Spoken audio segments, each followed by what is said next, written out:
Hello, everybody out there. My name is Ethan Dean. For today, you can call me Mr. Dean. And for today's installment of Shit They Should Have Taught You in High School 101 to Survive After High School, we are going to be talking about loans for college. So, college loans.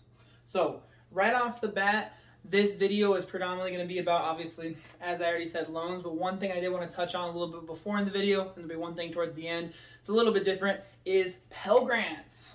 So we're going to have Pell Grants here at the top of our little hierarchy for college loans. Now, what are Pell Grants? Pell Grants are very similar to college loans, but the biggest difference is they are going to be 100% determined on your family's financial contribution for you going to college, or for your own financial contribution for that matter.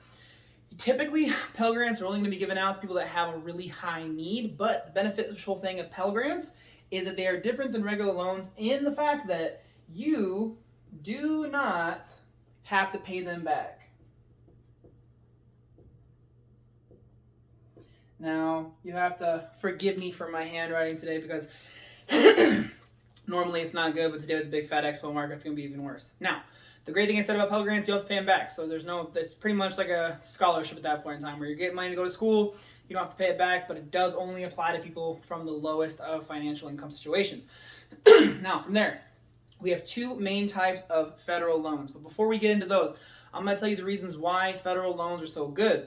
Typically, they are going to have lower interest rates. They're going to be more flexible as far as like your payment time back, as far as like when you're actually paying back your student loan. They let you defer a lot more.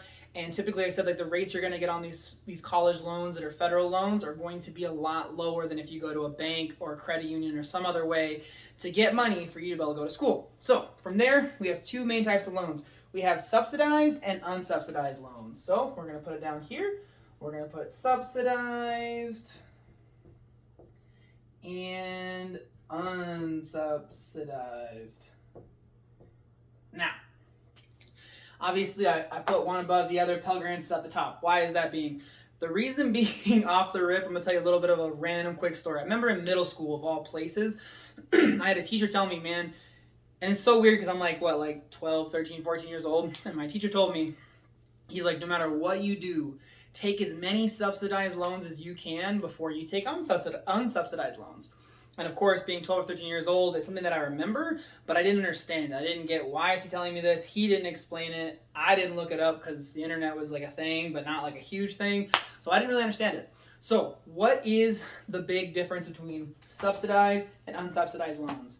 The issue right off the bat is that unsubsidized loans are no bueno, man. They're bad. They're not good. In my opinion, I would not take any out. Why? Subsidized loans are going to be the way to go. The reason being is that with subsidized loans, you are not going to be accruing interest on your money that you took out for your student loans. Now, why is that important? Because you're not going to be accruing interest over the 4 to 5 years that you go to college. In addition to, you do not have to start paying back your student loans until 6 months after you graduate. And even during that 6 months, there is no interest accrual. So you're not getting interest for 4 years, 5 years, 4.5 years, 5.5 years, however long it ends up taking to graduate. Now, some people might say, but Ethan, or Mr. Dean actually for that matter, unsubsidized loans, that's the same way. You don't have to pay them back for 6 months after you graduate. You are right. You don't have to pay back unsubsidized loans for 6 months after you graduate, but here's the downside. And I'm not going to write all this down because it takes me a lot longer to write than it does to talk. Is, as I said with subsidized loans, you're not paying interest during school. You're not paying interest for up to 6 months after you graduate. You will start paying interest after that point in time, though, after that 6 month grace period. The difference is with unsubsidized loans, they're coming at you, man, because you're accruing interest from day one. You're accruing interest from 4 years, 5 years of going to school. You're accruing interest right after that initial period where you graduate, and still up to those 6 months, yeah, you don't have to pay it. You're right. You don't have to pay on subsidized loans up till 6 months after you graduate, but guess what? You're still accruing interest every single month, compounding nasty interest. So you are going to end up owing a lot more money, even if the rates are lower than you would if you took out subsidized loans. Now, here's one thing I would tell you though. With subsidized loans, this is one thing I will write down. there is a $12,500 max limit that you can take out, which, as I've told you before in other videos, beneficial thing about that is the average cost of tuition for 4 years, and this is just for tuition, not for 4 years, for per year, excuse me, is going to be about $10,000 to $13,000. So this does fall right on that number. So subsidized loans, if you're able to get as much as you possibly can, then you will set yourself up to pretty much pay for all your tuition.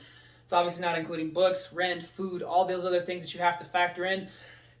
But just for tuition, you can have that. Now, say that you go to a more expensive school or you can't get that many subsidized loans.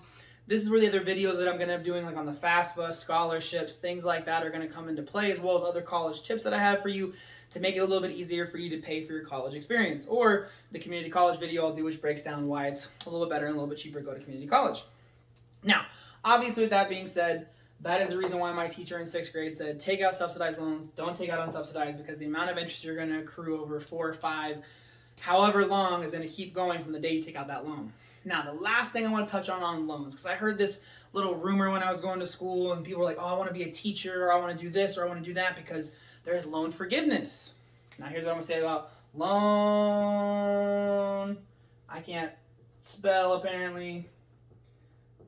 Also, I'm trying to write with my left hand over my left shoulder. Loan forgiveness.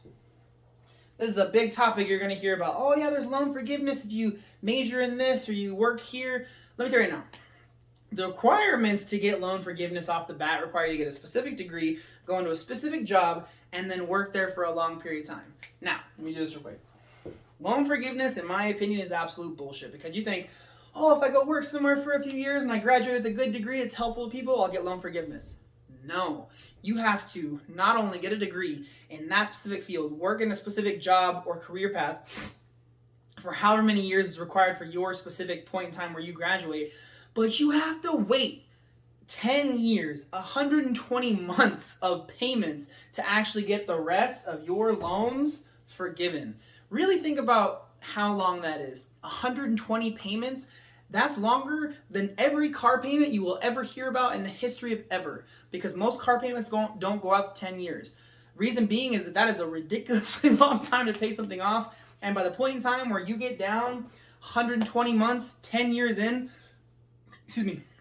almost all of your debt's paid off. And I'm not going to lie to you, sure, you might have 5 grand, 7 grand, 10 grand even maybe that still needs to be paid off, but it's 10 years of your life being required to get a specific degree, work in a specific job, and pay off for that long worth it? No, I would rather recommend for you to not bank on loan forgiveness. Now, this is what I have as far as the loan video goes.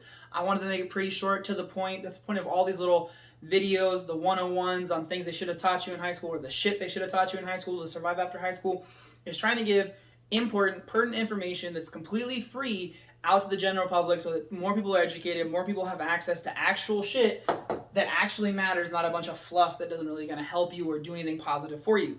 So if anybody has any questions on loans, college tips, high school tips, overall life advice that I can give you, whether it's about this topic or any topic, feel free to reach out to me. You can reach out to me through any of the social media channels. The Greater Than movement is going to be where you're going to be able to find it on Facebook, Instagram, everywhere, and then some. You will find it. If you want to message me there, you can. If you want to put it in a comment on a YouTube video like this one, you're more than welcome as well. I will try and answer everybody's questions as quickly as possible. So until next time, guys, again, my name is Mr. Ethan Dean, and this was another installment of Things They Should Have Taught You, or rather, the shit they should have taught you in high school, 101 to survive post-high school. Thanks, guys. Stay healthy, stay safe, and remember, above all, be greater than. Take care, guys. Talk to you real soon. Bye.